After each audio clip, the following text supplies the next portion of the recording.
Regardez, depuis Genêt où nous sommes installés, on voit bien Tomblaine et le Mont Saint-Michel. Évidemment, le chemin de la Grève, le chemin des pèlerins. On est ici à Genêt, donc à la plage du Bec d'Andenne. Bonjour Hélène. Bonjour Laurent. On est bien là. Ah, on est très très bien. Qu'est-ce qu'on est bien sur cette baie. Et tu sais que pour toute cette agriculture, justement, pendant très longtemps, on a utilisé des ânes. On battait les ânes pour transporter un petit peu tout, pour aller sur les marchés. Et il y a deux races d'ânes, qui sont reconnues ici en Normandie. L'âne normand, bien évidemment. Mais le moins connu, eh bien, c'est l'âne du Cotentin. Et c'est celui qui va nous intéresser aujourd'hui à Tortéville-Hague. Et nous allons aller rencontrer Michel, qui est éleveur d'ânes du Cotentin.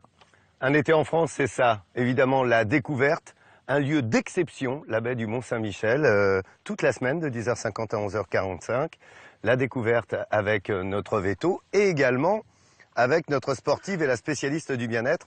Là, j'ai l'impression que tu es en train de... Tu vas me donner un exercice pour muscler quelle partie du corps? Permettre de muscler les fessiers avec des Ah, fentes. pas mal. Fendu. Voilà, avec des fentes. Et l'astuce, c'est un petit bâton pour vous aider à rester bien droit. Mais ça, je vous l'expliquerai, c'est assez simple. Ouais. Et en revanche... Tu vois le Mont Saint-Michel derrière? Ouais. Si tu y vas, tu auras les fesses bien musclées. 7 km aller, 7 km retour. Tu l'as dit, au départ du Bec d'Andenne ici à Genêt, c'est vraiment le trajet depuis des années et des années. Ce trajet, vous allez le faire avec nous. C'est une très jolie balade en passant par Tomblaine. Et franchement, marcher dans le sable comme ça, c'est très très bon pour les jambes et les pieds aussi.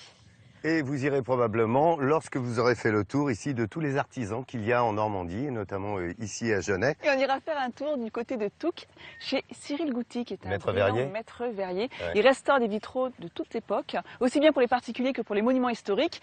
Et grâce à des hommes comme Cyril, vous allez le voir, eh bien, le patrimoine normand est entre de bonnes mains. Et un peu plus au nord, ici, de cette Normandie, un endroit qui est tout à fait exceptionnel, des côtes découpées par le vent sauvage, magnifique, c'est le cap de la Hague, et qui va nous y emmener, évidemment, dans cet endroit sculpté par le vent, c'est notre ami Jean-Sébastien Petit-Demange. Vous allez voir, c'est un lieu tout à fait extraordinaire. Extraordinaire également. Bonjour Vincent. Ça va? Très bien, écoute, comment veux-tu que ça aille mal? Bah ouais, franchement. Franchement, mercredi 20 août, on est vraiment très très bien ici. Tu vas nous préparer une recette que l'on peut faire évidemment nous aussi l'été si on le désire, Ouais. aisément. Et cette fois-ci tourner autour du poisson et des mollusques. Je vois les moules qui sont là. Absolument, des on est bivalves. bien dans la baie du Mont Saint-Michel. Bah oui, on a des belles moules qu'on va d'ailleurs tout de suite mettre à la plancha juste pour les ouvrir. Hein, tu sais. Ah oui, ouais, tu m'as montré ce truc. Et après, on demandera aux bonnes volontés ici de les décortiquer. Vous allez manger Ah, De les décortiquer. les manger, on sait faire, les décortiquer. Voilà. Ça dépend si tu es sage. Ça les ouvre, ça. Ah bah, en général, elles veulent voir ce qui se passe. Ah, je me crame, genre, hop, je sors pour voir ce qui se passe. Donc, oui, La ça moule les est ouvre. curieuse, hein. Ça les ouvre même assez rapidement, tu vas voir. Il n'y a pas besoin de les laisser longtemps. C'est juste pour qu'elles soient à peine cuites et qu'on les réutilise dans notre recette qui est une papillote Ouais. de lieu jaune. Là, j'ai des filets et des darnes avec des petits légumes, des moules et une crème safranée. D'ailleurs, j'ai apporté un petit peu de safran là. Sans comme ça sent bon. Papillote, ça veut dire papier, oui. papier alu. Oui, on va faire une papillote en papier alu. Sur une plancha. Et donc ça cuit un peu à l'étouffée. Hein. Tout ça va se mélanger, les arômes vont se mélanger et avoir cette crème safranée de moule. Camping-gaz, plancha, barbecue. Comme l'été, vous pouvez tout faire de la même façon. Vincent vous donne ses trucs et astuces et le bon tournement pour réaliser des choses relativement simples.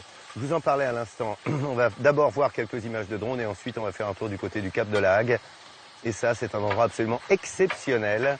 Quand vous viendrez en Normandie, n'omettez pas de passer par là, comme dans la baie du Mont Saint-Michel.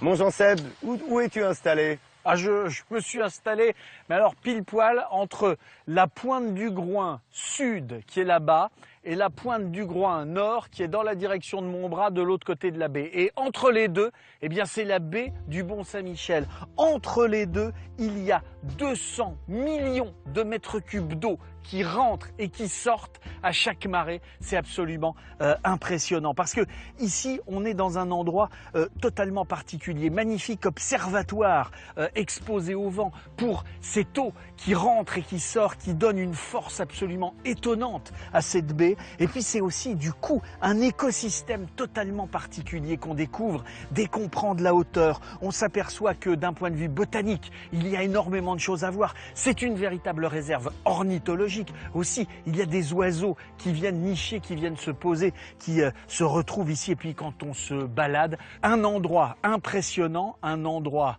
inspirant comme peut l'être la pointe de l'Agde et la presqu'île de l'Agde, nous allons voir que Didier Decoing, lui, est inspiré par ce Nord-Manche, par cette presqu'île magique.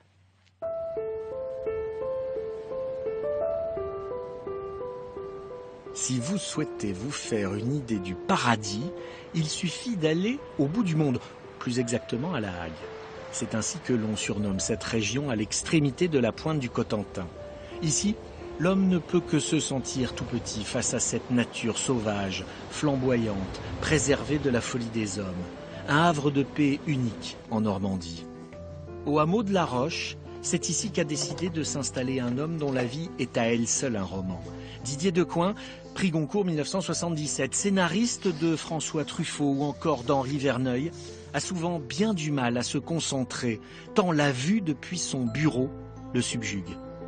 C'est une erreur monstrueuse d'avoir installé un semblant de bureau ici, parce que c'est un théâtre, ou c'est un cinéma. Les bateaux n'arrêtent pas de passer. Donc, à chaque fois que j'en vois passer un, il faut que j'aille voir si je le reconnais, si j'arrive à deviner sa destination. On dit souvent qu'en amour, la passion ne dure qu'un temps. Pourtant, celle de l'écrivain pour ces paysages qui rappellent les côtes irlandaises est restée intacte. Car à l'âge où certains rêvaient d'Amérique et de cow-boy, lui déclarait déjà son amour pour La Hague. J'étais tellement fou de ce pays que je voulais le lui dire et donc je jetais du haut du pont de Puteaux dans la Seine des tubes d'aspirine en aluminium, vous savez, et je mettais dedans des petits messages. Hague, je t'aime. Hague, j'arrive, attends-moi, je viens. Et je jetais ça, persuadé que la Seine allait emmener jusqu'ici, allait emmener mes messages. Enfant, le premier terrain de jeu du romancier, c'était ces parcelles, où le vent a courbé les arbres, où l'on découvre ces murets de pierres sèches qui servent à délimiter les lopins de terre de chaque éleveur. On dirait des murailles pour des bambins, pour des enfants, parce qu'on peut les enjamber. Ce sont juste des délimitations. Certaines parcelles sont toutes petites, d'autres sont plus grandes. Et les vaches ne regardent pas passer des trains. Ici, elles regardent courir les vagues. Sur ce chemin qui le mène au petit port de Goury, Didier Decoing ne se lasse pas d'admirer ces terres. Et même s'il n'est pas né ici, c'est chez lui. J'éprouve une très grande fierté à avoir ces lacs pas comme royaume, parce que j'en suis pas roi, je n'en suis qu'un des sujets, mais à la voir comme terre d'élection. Et je l'appelle d'ailleurs, quand je dis souvent, j'ai dans mon petit paradis de La Hague. Et dans ce paradis, le port de Goury, à l'ouest de la pointe du Cotentin, tient une place particulière dans le cœur de l'écrivain. Ici, avec son bateau, il a sillonné dans les moindres recoins les côtes sculptées par le vent. Mais oui, je suis un amoureux fou du port de Goury. Il me manque. Alors maintenant que mon bateau n'est plus à Goury, mais qu'il est à Diélette, c'est toujours le Cotentin. Mais c'était extraordinaire de savoir qu'il était là, et puis pas loin de la maison, et que, voilà, en 10 minutes, je pouvais le voir, je pouvais le toucher, je pouvais monter dessus. Cela fait déjà plus de 30 ans que Didier Decoing ne cesse d'admirer cette mer, qui, tel un miroir magique, reflète toutes les nuances du ciel. Qu'est-ce que c'est beau avec cette lumière-là? Hein? Oui, suivant l'aspect du ciel, la couleur de la mer change sans arrêt. Tout le temps. Didier Decoing n'est pas le seul à avoir été séduit par La Hague et les paysages du nord du Cotentin. Jacques Prévert, le célèbre poète, avait choisi d'y vivre. Il trouvait dans ce bout de terre la quiétude et l'inspiration. Sa rencontre avec La Hague débute ici, à Port-Racine, le plus petit port de France. Et c'est Alexandre Trauner, son ami et célèbre décorateur de cinéma, qui lui fit découvrir. Avant d'y trouver sa maison, il séjournait dans cet hôtel perché sur la falaise, entre l'an des plages sauvages. Un endroit cher au poète, perdu au bout du monde. Aujourd'hui, le nouveau propriétaire a voulu aussi lui rendre hommage. Dans la chambre qu'il occupait, la numéro 7, un poème de Prévert a été peint sur le mur. À l'époque, il dormait ici et toujours dans la même chambre, la chambre numéro 7, qui était son chiffre. Et comme c'était son chiffre, il avait décidé qu'à chaque fois qu'il viendrait, ça serait toujours sa chambre. Donc c'était sa chambre. Ici, dans cette chambre, Jacques Prévert venait chercher le calme, la tranquillité des espaces sauvages, si propres à la pointe de la Hague. Cette mer unique qui claque sur les rochers. Des couleurs à bouleverser les peintres. Le cadre ici est exceptionnel en ce sens où il est complètement naturel. Voilà, on a des côtes qui ne sont pas construites, qui ne sont pas bétonnées et qui sont restées à l'état brut. Vous n'avez pas un poteau électrique, vous n'avez rien de tout ça. C'est une source d'inspiration pour les gens et donc forcément pour les poètes comme était Prévert. À quelques pas de là, à Saint-Germain-des-Vaux, derrière Port-Racine, son ami antiquaire du Cotentin, Gérard, lui a dédié un jardin. 3 ans après sa mort, en 1980, il décide de rendre hommage au poète en plantant des arbres et des plantes dans ce petit coin de verdure, véritable havre de paix. J'ai commencé le jardin en 80 et on l'a ouvert au public pour les 10 ans de sa mort en 87. C'est une tradition.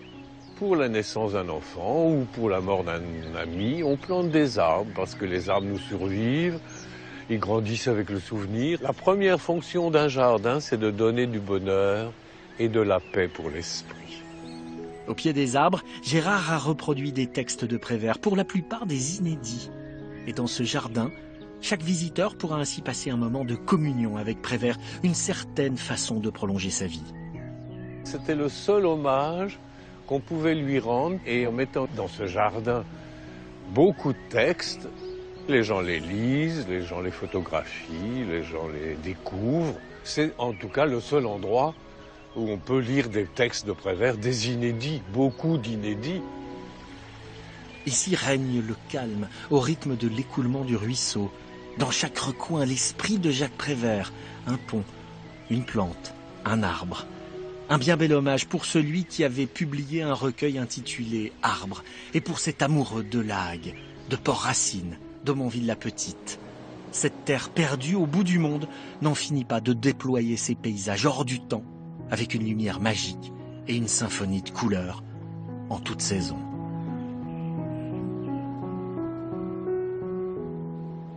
C'est pas beau cet endroit, le Cap de la Hague, franchement. Je vous l'avais dit, hein. Normandie, c'est magnifique.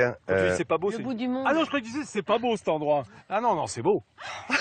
Allez, Non, il occupe-toi disait des que moules. c'est Vas-y, pas beau. raconte-nous comment ça se passe. Allez, Bon, ça sera mieux. Hein. On va marquer notre poisson. Marquer, c'est-à-dire qu'on va lui donner un peu de couleur avant de le mettre en papillote, tu vois. On met un petit coup d'huile d'olive.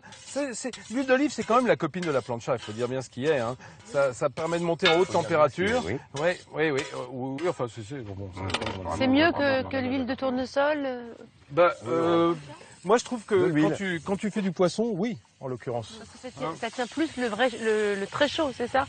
Oui, puis ça garde un goût agréable à la friture. Avec l'huile de tournesol, ce goût de chips, si tu veux, moi, dans le poisson, bon, c'est moyen. C'est pour savoir. Voilà, on y met nos morceaux de filet de lieu que j'ai levé tout à l'heure. Voilà, et on va juste les marquer dessus-dessous. De la même façon, de l'autre côté, on va cuire nos petits légumes. Hein. Alors, les légumes, tu les as... Bon, là, c'est tout simple. Hein. C'est presque une base très classique, une base aromatique, carottes, courgettes, oignons. Tu vois qu'on va là aussi marquer très simplement, de manière à ce qu'il y ait toujours ce petit goût de cuisson, puisque la papillote après, elle va cuire à l'étouffer, hein, dans son cœur. milieu. Ah ouais, arrête Exactement. de- Presque à la vapeur qui va se dégager de cette crème safranée qui sera au fond des papillotes. Voilà, on fait revenir comme ça, et puis on va tailler notre papier Avant que tu d'aluminium. nous tailles, on s'en va Ah, vous allez- Vous taillez au sport. Ah bah tiens. Vous taillez avant que je taille l'aluminium. Non, avant faire le fessier. Ah ouais. Mais Ouais, oui, avant bien, faire fessier, bien, là. bien. C'est-à-dire que, si tu veux, le grand truc quand même de l'été, c'est effectivement farniente, se régaler, prendre le temps, faire comme ça, petite plancha, camping-gaz, barbecue, et après, faire le sport parce que forcément, on prend le bon point. Non, mais t'as vu? Ils sont partis. Et Oui, dès ça y est, qu'on- tu peux arriver. Dès que je dis on va faire un truc, elle se barre. Oui, elle se barre. remarque. Et regarde, J'ai compris. d'accord, tu vas sortir les moules de leur coquille. J'ai compris. Ah Voilà. oui, t'enlèves les moules? Voilà, il a toujours un boulot à faire, Seb. Vous avez remarqué, le professeur? Pof. Et méfie-toi parce qu'il va en grignoter une sur deux. Oui, mais il peut, hein, j'en ai fait largement, je savais que c'était lui qui Tu bosserait. peux grignoter, si tu veux. D'accord. Bon, où on en est, chef? Ah bah là, je suis en train de faire revenir Ok, les morceaux de on se poisson. retrouve tout à l'heure, alors. Ouais, tranquillou. Bon, tranquillou. Donc, vous avez vu, Voilà, on est tranquille. Regarde. Sur la plancha, ça se prépare.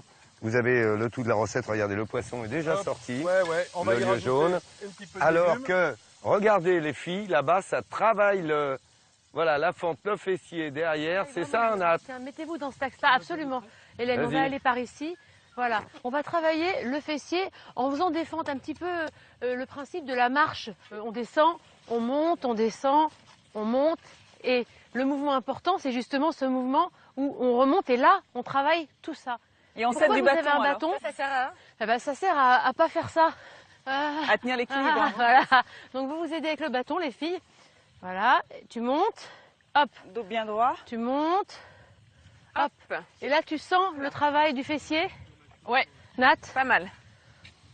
Tiens, mets-toi un tout petit peu à côté pour pas piétiner les herbes. Voilà, et tu montes. Mais on le fait en statique ou faut vraiment avancer? Non, Bah, Oui, on n'est pas obligé c'est-à-dire d'avancer, que non si vous avez de l'espace, vous faites en marchant. Si vous n'avez pas d'espace et vous êtes dans votre appartement, vous pouvez quand même faire les fentes en vous aidant comme ça. Hop, Ça tire bien. juste ça, d'accord. hop, et on change. On dirait un pélican. Hop, un pélican. Tu sais, comme ça, avec ses grandes pattes. Il a morflé le pélican. Hein. Toi, on Bah dirait ouais, tu surtout vois que un je t'ai pas idiot. entendu, il a Allez, morflé le pélican. on continue. Schlac. Et donc, où est-ce que c'est censé tirer pour être sûr de bien faire Non, l'exercice? c'est pas censé tirer, Nat. Ah, moi, ça me tire En ici. fait, ça va Et ça te me tire muscler. aussi au niveau. En même temps, c'est parce qu'en mini-jupe, Regarde. c'est pas simple. Les fentes en mini-jupe. Mais voilà, tu sens, Hélène?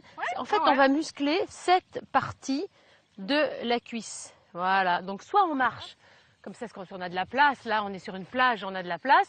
Et Soit chez on est soi. chez soi et on le Ok. fait sur place. D'accord? Ouais. En parlant de marcher, on va aller là-bas, vers le Mont-Saint-Michel. Aller-retour, 14 km. Je peux vous dire que là, ça équivaut à je ne sais combien de centaines de fentes. C'est le parcours que font les pèlerins. Mais tu vas pas en fente? Non, mais tu marches sur le sable.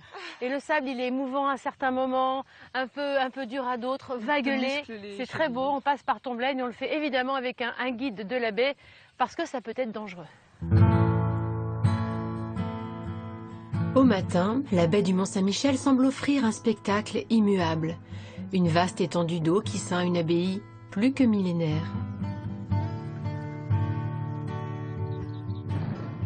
Et pourtant, un étrange balai ébranle la quiétude des lieux. C'est celui tourbillonnant de la marée. Peu à peu, la mer se retire et laisse apparaître des bancs de sable mouillés.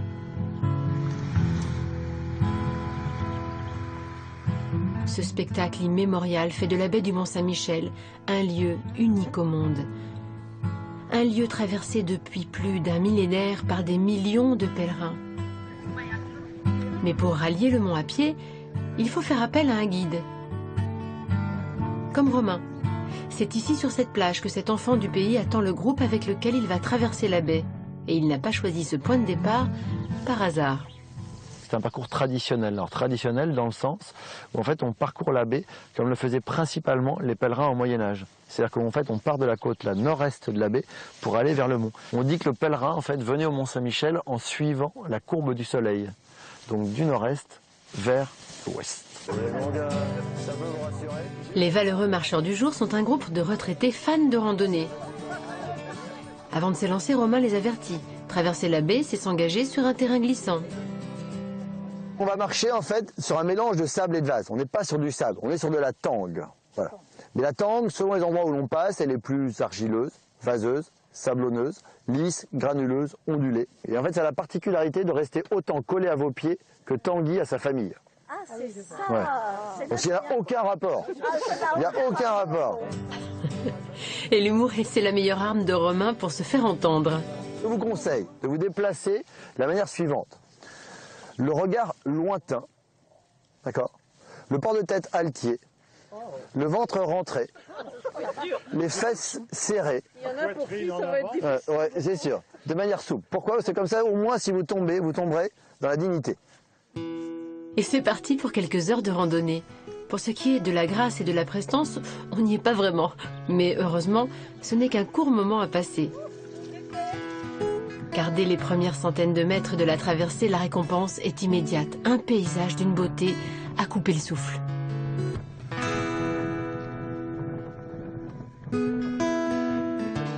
À 6 km, l'île de Tomblaine, la première étape du voyage, semble flotter au-dessus de l'horizon.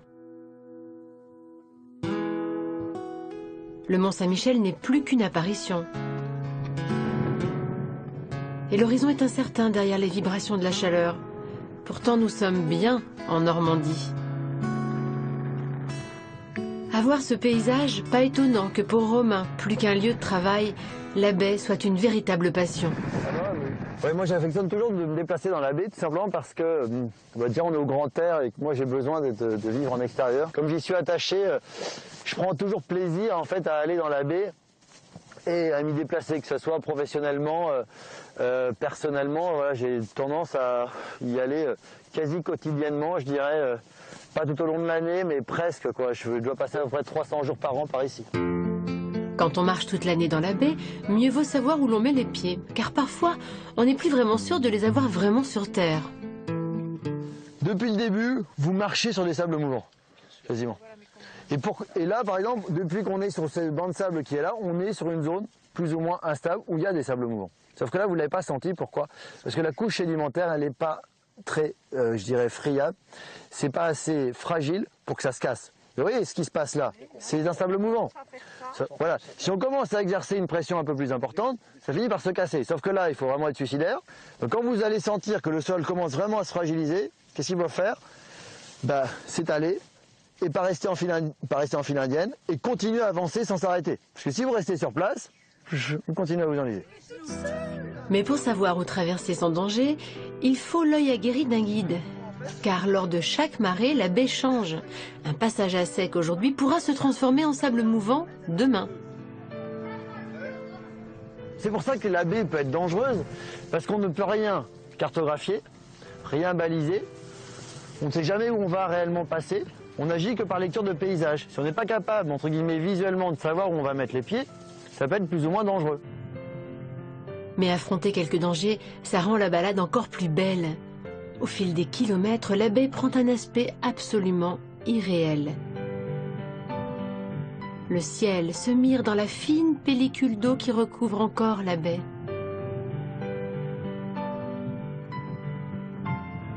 Et le Mont Saint-Michel lui-même ne sait plus très bien s'il est au ciel ou sur terre.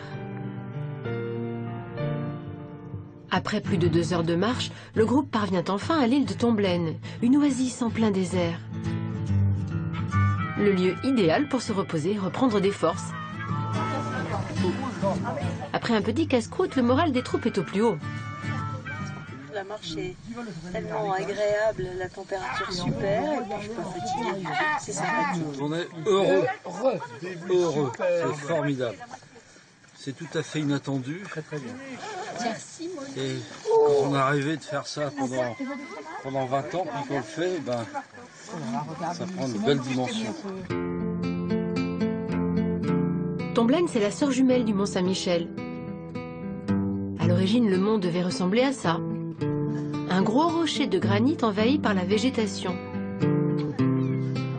Et si Romain a conduit son groupe jusqu'ici, c'est parce qu'il tient à leur faire comprendre ce qui fait vraiment l'âme de la baie.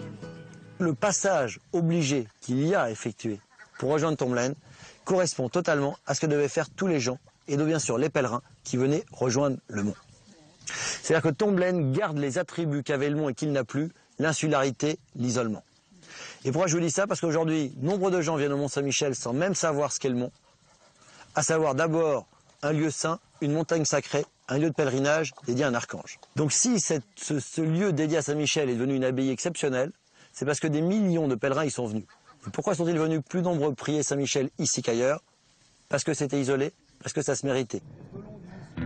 Alors pour ne pas démériter, et surtout ne pas se faire rattraper par la marée, il faut repartir. Encore 3 km d'effort pour atteindre le Mont Saint-Michel. Et effectivement, ça se mérite. Romain entraîne carrément le groupe à travers un fleuve. C'est avec de l'eau jusqu'aux genoux que s'achève la dernière étape de la traversée.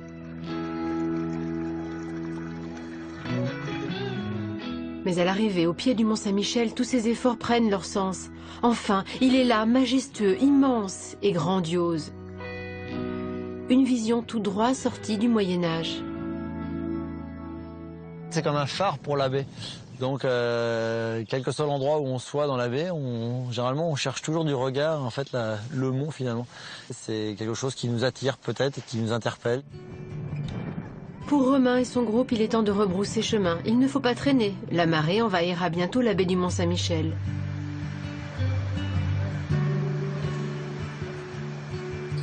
Une fois encore, elle change de visage. Mais elle restera toujours l'un des lieux les plus magiques de France. Les amis, on est bien ici pour cet été en France où nous sommes installés dans la